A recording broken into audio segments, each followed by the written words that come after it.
Assalamualaikum warahmatullahi wabarakatuh. Perkenalkan, saya Ririn Dharma Gayatri dari kelompok 2 mata kuliah Farmakoekonomi.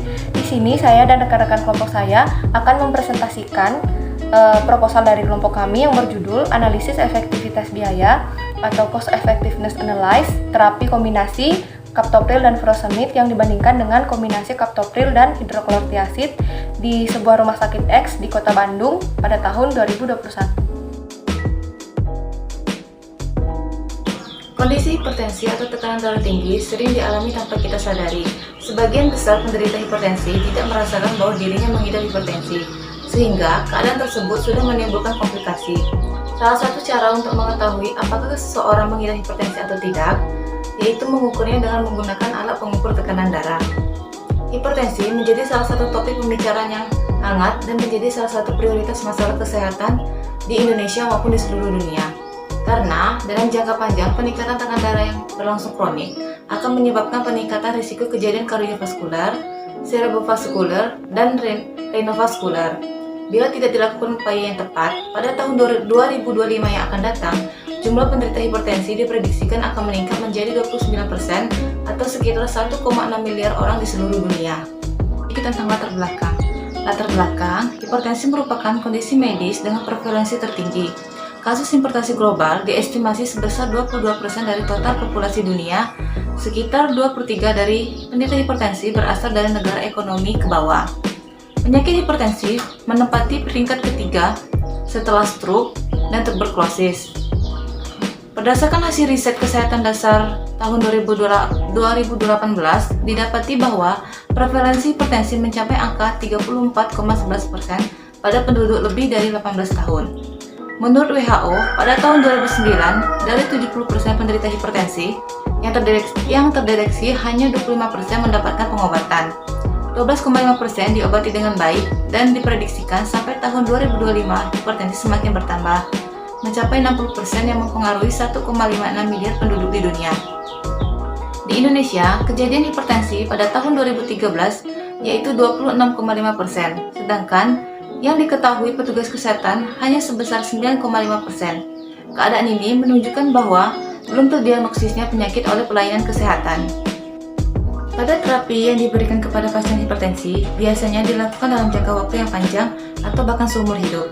Sedangkan biaya pengobatan semakin meningkat setiap tahunnya, sehingga keadaan tersebut dapat menjadi beban ekonomi bagi para penderita hipertensi. Terapi farmakologi yang didapatkan pasien dapat berupa antihipertensi tunggal ataupun obat antihipertensi kombinasi. Terapi kombinasi diperlukan apabila obat antihipertensi tunggal belum mampu mengendalikan target tekanan darah yang diinginkan. Pada penelitian farmakoekonomi yang dilakukan oleh Zulfa dan kawan-kawan pada tahun 2009, menunjukkan terapi cost efektif untuk kelompok kombinasi 2 obat antihipertensi pada pasien rawat inap di RSUD Dr. Soekarjo Tasikmalaya, yaitu ACI diuretik. Selain itu, pada studi lain menunjukkan bahwa kombinasi antihipertensi oral yang paling cost efektif adalah kombinasi ACI atau angiotensin converting enzyme inhibitor diuretik dengan nilai ACR sebesar 623,6. Studi lain menunjukkan bahwa biaya perawatan rawat jalan terkait hipertensi di luar rumah sakit, terutama bergantung pada biaya obat antihipertensi. Diuretik adalah obat antihipertensi yang paling hemat biaya yang diikuti oleh ACI, prozin, beta blocker, kombinasi diuretik, dan beta blocker, CCB, dan kombinasi lainnya. Tujuan terapi hipertensi adalah mencegah komplikasi, menurunkan kadar kardiovaskuler, cerebrovaskuler, dan renovaskuler. Dengan kata lain, menurunkan efek tekanan darah tinggi terhadap kerusakan organ. Yang kedua, secara umum, target tekanan darah yang harus dicapai adalah 140/90 mmHg. Sedangkan untuk pasien diabetes atau dengan penyakit ginjal kronik, target tekanan darah adalah 130/80 mmHg.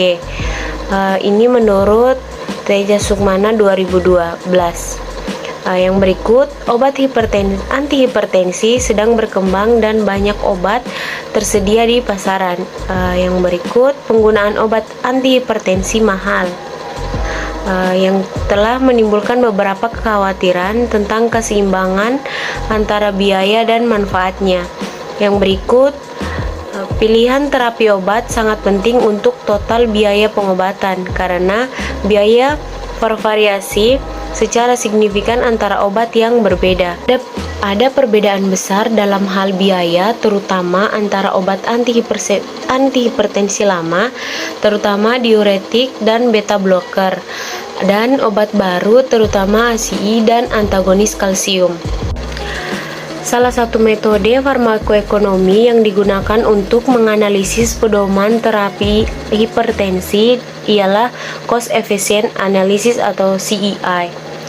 Yang berikut, penilaian efektivitas biaya menggunakan metode CEI atau Cost Efficient Analysis sangat baik untuk memberikan rekomendasi terapi yang terbaik, memperkirakan kemajuan kesehatan dan biaya paling efektif untuk treatment hipertensi. Yang berikut, melakukan CEI akan menentukan efektivitas obat yang diberikan, hasil yang sangat membantu membuat kebijakan dan klinis perawat kesehatan. Yang berikut, CEI umum digunakan untuk menghitung analisis biaya pada perawatan kesehatan karena hasil yang dihitung merupakan nilai yang tidak dapat diukur dalam bentuk uang, seperti pada kasus analisis efektivitas biaya antihipertensi yang dinilai adalah pengurangan mmHg tekanan darah. Yang berikut, perlu dilakukan Cost Efficient Analysis atau CEI lebih lanjut pada masing-masing jenis antihipertensi CEI kombinasi diuretik. Yang berikut, kami memilih untuk melakukan penelitian dengan membandingkan dua alternatif terapi golongan ACEI kombinasi diuretik. Dilakukan untuk mengetahui rasio efektivitas biaya obat antihipertensi yang berbeda yang digunakan di Rumah Sakit X Kota Bandung tahun 2021. Selanjutnya ialah rumusan masalah. Di dalam proposal ini kami mengambil rumusan masalah sebagai berikut. Pertama, membandingkan apakah terapi obat hipertensi dari kombinasi katopril dan furosemid serta katop dan hidroklotiazid memberikan efek terapi yang maksimal dengan biaya yang murah. Dan selanjutnya yang kedua, membandingkan manakah yang lebih efektif digunakan untuk terapi hipertensi dari kombinasi katopril dan furosemid atau katopril dengan hidroklotiazid yang memberikan efek hipertensi yang lebih baik. Selanjutnya, tujuan penelitian. Pertama, mendapatkan hasil yang sangat membantu membuat kebijakan serta klinis. Penelitian ini dilakukan untuk memberikan rasio efektivitas biaya obat antihipertensi. Yang kedua, mengetahui terapi hipertensi terbaik dari kombinasi katopril furosemid dan dengan katopril hidroklotiazid. Kemudian, manfaat dari penelitian ini secara teoritis bermanfaat bagi masyarakat menemukan terapi hipertensi dengan rasio efektivitas biaya yang minimal dengan efek terapi yang maksimal. Yang selanjutnya, manfaat secara praktis. Hasil penelitian ini diharapkan dapat dijadikan suatu bahan referensi informasi bagi kalangan akademis sebagai dasar pemilihan dan perkembangan penelitian farmakoekonomi selanjutnya dengan metode CEI terhadap pasien hipertensi. Penelitian ini menggunakan metode penelitian eksperimental dengan rancangan deskriptif dan pengambilan data secara retrospektif untuk mengetahui efektivitas biaya penggunaan terapi dengan pola kombinasi dua obat antihipertensi oral. Instrumen penelitian berasal dari rekam medik pasien, rincian biaya rawat jalan, dan data rincian harga obat pasien di Rumah Sakit X Kota Bandung. Data yang diambil untuk analisis efektivitas biaya adalah data efektivitas terapi kombinasi dua obat antihipertensi oral dan biaya medik langsung. Yang selanjutnya adalah waktu penelitian. Penelitian ini dilaksanakan pada bulan Januari 2021 hingga bulan Desember 2021. Yang selanjutnya adalah populasi dan sampel penelitian. Populasi yang digunakan pada penelitian ini adalah pasien hipertensi rawat jalan yang mendapatkan kelompok terapi kombinasi dua antihipertensi oral di Rumah Sakit X Kota Bandung. Sampel dalam penelitian ini adalah populasi yang memenuhi kriteria inklusi. pengambilan data dengan non-random sampling dengan teknik purposive sampling. Assalamualaikum warahmatullahi wabarakatuh. Izin memperkenalkan diri, nama saya Mirajia Purnama Dewi dengan NIM D1A2000045. Pada kesempatan kali ini saya akan menjelaskan mengenai aspek pola pengobatan obat antihipertensi dan penetapan kriteria alternatif. Di sini yang pertama yang akan saya jelaskan mengenai pola pengobatan obat untuk hipertensi, di mana pola pengobatan ini mengacu pada JNC 8. Di mana pada JNC 8 ini tertera seseorang yang berusia lebih dari 18 tahun dengan hipertensi untuk menerapkan modifikasi gaya hidup dan menetapkan tujuan untuk penurunan tekanan darah dan memulai pengobatan penurun tekanan darah berdasarkan algoritma. Yang pertama, apabila seorang pasien tidak ada mempunyai penyakit diabetes dan gagal ginjal kronis dengan usia lebih dari 60 tahun dengan target tekanan darah yaitu kurang dari 150/90, bisa melakukan pengobatan untuk pasien yang berkulit hitam, yaitu memulai dengan tiazid atau CCB baik dengan penggunaan tunggal maupun penggunaan kombinasi. Sedangkan untuk pasien yang berkulit putih bisa memulai dengan penggunaan tiazid, ACI, ARB atau CCB dengan penggunaan tunggal maupun kombinasi. Apabila penggunaan obat tersebut berhasil untuk menurunkan tekanan darah, dapat dilanjutkan dan dilakukan pemantauan. Sedangkan apabila target tujuan untuk tekanan darah tidak tercapai, dilakukan penguatan gaya hidup dan kepatuhan, di mana titrasi obat dengan dosis maksimum dan pertimbangkan untuk menambahkan obat lain seperti ACI, ARB, CCB, dan tiazid. Setelah itu, apabila tujuan tekanan darah penurunan itu dapat dicapai, dapat dilanjutkan terapi tersebut dan dilakukan pemantauan. Sedangkan apabila tujuan penurunan tekanan darah tidak dicapai, dilakukan penguatan pada gaya hidup dan kepatuhan. Tambahkan kelas obat yang belum dipilih seperti beta blocker, aldosteron antagonis, dan lainnya. Dan gunakan obat tersebut hingga dosis maksimum. Kemudian apabila dengan pengobatan tersebut terapi tidak dapat menurunkan tekanan darah, maka perkuat kembali gaya hidup dan kepatuhan, di mana obat-obatan tersebut digunakan pada dosis maksimum dan ditambah obat lalu dirujuk ke spesialis hipertensi. Sedangkan apabila pengobatan tersebut berhasil, dapat dilanjutkan dan dipantau terapi tersebut. Pengobatan terapi tersebut berlaku juga untuk semua usia, di mana pasien tersebut memiliki penyakit diabetes tapi tidak mempunyai penyerta gagal ginjal kronis. Tetapi untuk pasien yang memiliki penyakit penyerta diabetes tanpa gagal ginjal kronis, target tekanan darahnya yaitu kurang dari 140/90. Sedangkan untuk pasien yang memiliki gagal ginjal kronis dengan atau tanpa diabetes, target tekanan darahnya yaitu kurang dari 140/90, di mana untuk penurunan tekanan darahnya dapat dilakukan terapi dengan menggunakan ACI atau ARB baik penggunaan tunggal maupun kombinasi dengan kelas lain. Apabila tujuan terapi dicapai, maka dapat dilanjutkan pengobatan tersebut dan pemantauan. Sedangkan apabila tujuan tidak tercapai, diperkuat gaya hidup dan kepatuhan obat dengan dosis maksimum atau pertimbangan untuk menambahkan obat lain seperti CCB, tiazid maupun yang lainnya.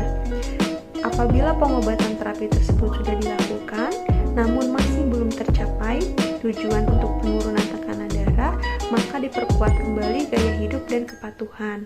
Dan tambahkan kelas obat yang belum dipilih, misalnya beta blocker, aldosteron antagonis, dan lain-lainnya, dan penggunaan obat tersebut hingga dosis maksimal. Sedangkan apabila penurunan target tekanan darah dicapai dengan terapi tersebut, dapat dilanjutkan dan dilakukan pemantauan. Namun apabila dengan pengobatan penambahan obat tersebut sudah ditambahkan namun masih belum dicapai tujuan penurunan tekanan darah, maka dilakukan penguatan dalam gaya hidup dan kepatuhan. Dan dilakukan kepatuhan terapi obat dalam dosis maksimum dan penambahan obat atau dirujuk kepada spesialis hipertensi. Kemudian untuk obat pilihan awal untuk pengobatan hipertensi terdiri dari beberapa pilihan. Yang pertama bisa digunakan ACE inhibitor, kemudian angiotensin reseptor blocker, diazid diuretik maupun kalsium channel blocker. Kemudian terdapat 3 strategi, di mana strategi yang A yaitu dimulai satu obat, kemudian dilanjutkan dengan dosis maksimum dan kemudian ditambahkan obat kedua. Kemudian strategi yang kedua yaitu memulai dengan terapi satu obat, lalu menambahkan obat kedua sebelum mencapai dosis maksimum pertama. Untuk strategi yang ketiga atau strategi C yaitu memulai terapi dengan 2 obat secara bersamaan sebagai pil tunggal ataupun pil kombinasi yang terpisah, dan terapi kombinasi awal direkomendasikan jika tekanan darah lebih besar dari 20/10 mm raksa di atas sasaran. Selain dengan pengobatan farmakologi, pengobatan hipertensi ditunjang dengan perubahan gaya hidup atau pengobatan non-farmakologi yang terdiri dari berhenti merokok, kontrol glukosa darah dan lipid, melakukan diet, kemudian makanan-makanan sehat, misalnya seperti melakukan diet DAS. Selanjutnya jangan mengkonsumsi alkohol, kemudian mengurangi asupan natrium hingga tidak lebih dari 2400 mg per hari, dan yang terakhir yaitu melakukan aktivitas fisik dalam 3-4 hari seminggu, rata-rata 40 menit per sesi. Seperti itulah mengenai algoritma pedoman hipertensi menurut CNC8.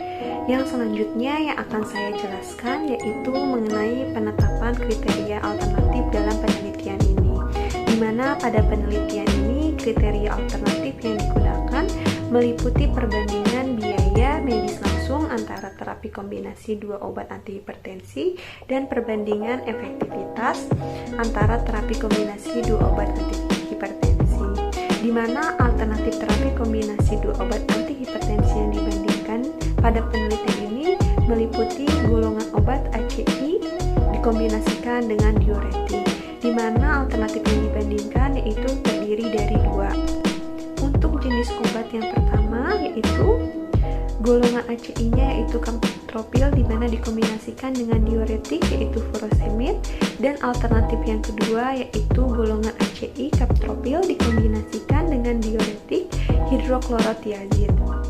Seluruh jenis obat tersebut dalam bentuk sediaan tablet. Di sini saya akan menjelaskan penetapan kriteria inklusi dan eksklusi. Kriterianya yang harus memenuhi yakni sebagai berikut.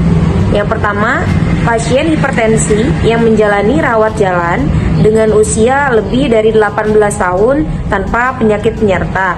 Yang kedua, pasien hipertensi stage 2 yang menggunakan terapi kombinasi 2 antihipertensi oral selama 2 bulan berturut-turut dan melakukan pemeriksaan kembali pada bulan ketiga dengan mempertimbangkan untuk mengetahui efektivitas dari obat antihipertensi yang digunakan oleh pasien. Yang ketiga, pasien dengan diagnosa utama hipertensi stage 2 tanpa penyakit penyerta. Lalu di sini ada kriteria eksklusi. Di sini yang memenuhi kriterianya yakni yang pertama, pasien dengan rekam medik yang tidak terbaca. Lalu yang kedua, pasien dengan rekam medik yang tidak tercatat pemeriksaan tekanan darah dan antihipertensi yang digunakan, semacam dosis, frekuensi, dan pemberian. Lalu yang ketiga, pasien hipertensi yang sedang hamil. Lalu pasien hipertensi dengan penyakit penyerta. Di sini terdapat tabel yang menjelaskan siapa saja sih yang termasuk penetapan karakteristik subjek pada penelitian kali ini. Di sini ada jenis kelamin, yaitu perempuan atau laki-laki. Lalu umur, dewasa awal, 26 sampai 35 tahun, lalu dewasa akhir 36 sampai 45 tahun, ada lansia awal 46 sampai 55 tahun, lalu ada lansia akhir 56 sampai 65 tahun. Dan terakhir ada manula lebih dari 65 tahun. Di sini juga ada derajat hipertensi, yaitu stage 1, stage 2, urgency, emergency. Lalu terakhir ada diagnosis hipertensi dengan penyakit penyerta atau sebaliknya tanpa penyakit penyerta. Penetapan perspektif pada penelitian ini menggunakan perspektif rumah sakit. Perspektif rumah sakit merupakan perspektif lembaga, di mana merupakan perspektif penyediaan pelayanan kesehatan, yaitu menyediakan pelayanan kesehatan yang diperlukan masyarakat. Pada kajian farmakoekonomi yang terkait kelembagaan pada penelitian ini yaitu penghitungan efektif sampai biaya pengobatan hipertensi. Penetapan komponen biaya yang digunakan pada penelitian ini adalah total biaya medik langsung atau direct medical cost atau per pasien. Perhitungan biaya dibatasi pada direct medical cost, yaitu seluruh biaya yang telah dikeluarkan semua pasien, baik pasien umum maupun BPJS yang terkait dengan pelayanan jasa medis untuk terapi hipertensi. Biaya tersebut meliputi biaya antihipertensi oral, biaya pendaftaran, biaya periksa atau kunjungan dokter, dan biaya laboratorium. Biaya ini dapat diperoleh di bagian administrasi dana rumah sakit Kota Bandung. Biaya antihipertensi oral adalah biaya antihipertensi oral berdasarkan hasil jual di apotek rumah sakit Kota Bandung. Komponen biaya. Yang pertama, komponen biaya yang digunakan pada penelitian ini adalah total biaya medik langsung atau direct medical cost per pasien.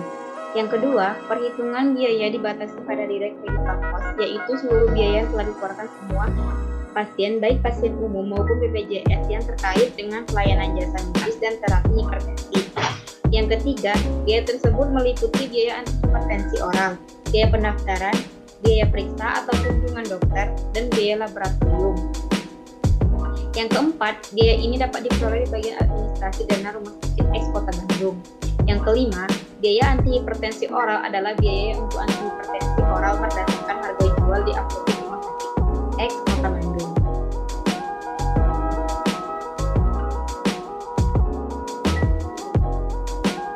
Selanjutnya, penetapan analisis farmakoekonomi. Yang pertama, analisis farmakoekonomi pada penelitian ini menggunakan analisis efektivitas biaya. Yang kedua, analisis data dilakukan dengan teknik observasi, yaitu mencatat data-data yang dibutuhkan untuk penelitian. Yang ketiga, teknik yang digunakan adalah teknik inklusif sampling, yaitu untuk mendapatkan subjek yang berkarakteristik tertentu berdasarkan persyaratan tertentu. Yang keempat, setelah data-data terkumpul, dilakukan perhitungan biaya medik langsung, yaitu atau rincian obat antihipertensi, biaya pendaftaran, biaya periksa, dan biaya laboratorium pada tiap-tiap pasien. Kemudian data biaya medik tersebut dijumlahkan per golongan terapi dan rata-rata. Yang kelima, data biaya medik langsung tersebut digunakan untuk menghitung average cost effectiveness ratio atau ASAR. Yang keenam, biaya pada ASAR merupakan rata-rata biaya medik langsung dari tiap obat yang digunakan pada pasien rawat jalan. Sedangkan efektivitas terapi adalah keberhasilan pengobatan hipertensi untuk mencapai kadar tekanan darah menuju target. Yang ketujuh, tekanan darah bila tanpa kelainan penyerta adalah kurang lebih 150/90 mmHg. Yang kedelapan atau yang terakhir, persentase tekanan darah mencapai target ini dikelompokkan berdasarkan riwayat menderita hipertensi dan pola terapi kemudian dianalisis untuk mendapatkan nilai rata-rata. Selanjutnya ada ACER, yaitu Average Cost Effectiveness Ratio, yang merupakan rata-rata dari biaya pengobatan dari masing-masing pengobatan dibagi dengan persentase efektivitas terapi. Perhitungan ACER ini menggunakan rumus, yaitu ACER sama dengan biaya pengobatan dalam satuan rupiah dibagi dengan efektivitas efektivitas pengobatan dalam satuan persen. Selanjutnya ada metode ICER, yaitu Incremental Cost Effectiveness Ratio, yang dilakukan apabila suatu terapi memiliki biaya atau efektivitas yang lebih rendah dari terapi pembanding, atau malah memiliki biaya dan efektivitas yang lebih tinggi dari terapi pembanding. Nah, perhitungan ICER ini digunakan untuk menentukan tambahan biaya pada setiap unit outcome. Nah, dengan menggunakan rumus ICER sama dengan delta biaya dikurang dengan delta efek.